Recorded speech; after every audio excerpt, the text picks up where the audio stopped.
गोड्डा समेत पूरे संथाल परगना क्षेत्र में मानसून के आगमन से पहले मौसम का मिजाज लगातार बदलता नजर आ रहा है। कहीं हल्की बारिश हो रही है तो कहीं तेज धूप लोगों को परेशान कर रही है। हल्की बारिश के बाद निकल रही चिलचिलाती धूप ने उमस और बढ़ा दिया है, जिससे आम जनजीवन प्रभावित होने लगा है। शुक्रवार को गोड्डा का अधिकतम तापमान करीब 37 से 38 डिग्री सेल्सियस दर्ज किया गया।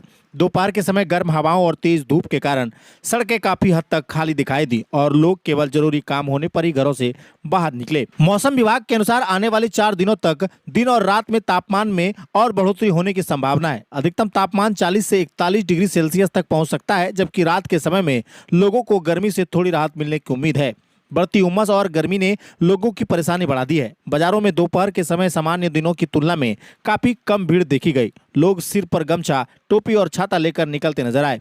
मौसम विशेषज्ञ रजनीश प्रसाद राजेश ने बताया कि मानसून से पहले कई मौसमी प्रणालियां एक साथ सक्रिय होने के कारण मौसम में लगातार बदलाव देखने को मिल रहा है। पूर्वी उत्तर प्रदेश और बिहार के आसपास एक चक्रवाती परिसंचरण सक्रिय है। वहीं बंगाल की खाड़ी से एक अन्य चक्रवाती परिसंचरण भी क्षेत्र को प्रभावित कर रहा है। इसके अलावा एक पश्चिमी विक्षोभ की तरफ लाइन और झारखंड छत्तीसगढ़ क्षेत्र से गुजर रही दूसरी तरफ लाइन मौसम को प्रभावित कर रही है। इन सभी कारणों से कभी हल्की बारिश तो कभी तेज धूप की स्थिति बन रही है। गर्मी और उमस का असर सबसे ज्यादा बच्चों, बुजुर्गों और बाहर काम करने वाले मजदूरों पर देखा जा रहा है। दोपहर के समय लोग गर्मी से बचने के लिए पेड़ की छांव और ठंडे स्थानों का सहारा लेते नजर आए। स्वास्थ्य विशेषज्ञों का कहना है कि लगातार बढ़ती गर्मी में लापरवाही स्वास्थ्य पर भारी पड़ सकती है। ऐसे मौसम में शरीर में पानी की कमी, थकान, चक्कर और डिहाइड्रेशन जैसी समस्याएं तेजी से बढ़ती हैं।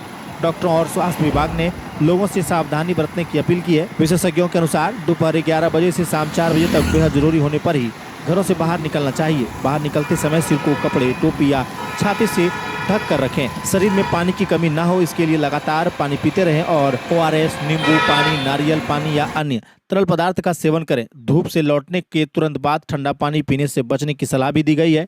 इसके अलावा बच्चों और बुजुर्गों का विशेष ध्यान रखने को कहा गया है। लंबे समय तक धूप में काम करने वाले लोगों को बीच बीच में आराम करना चाहिए। वाहन चालकों को भी गर्मी में सावधानी बरतने और सफर के दौरान पर्याप्त पानी साथ रखने की सलाह दी गई है। फिलहाल लोगों को मानसून का इंतजार है, लेकिन मौसम विभाग का मानना है कि अगले कुछ दिनों तक गर्मी और उमस से राहत मिलने की संभावना कम है। ऐसे में लोगों को सतर्क रहने और स्वास्थ्य संबंधी सावधानियों का पालन करने की जरूरत है।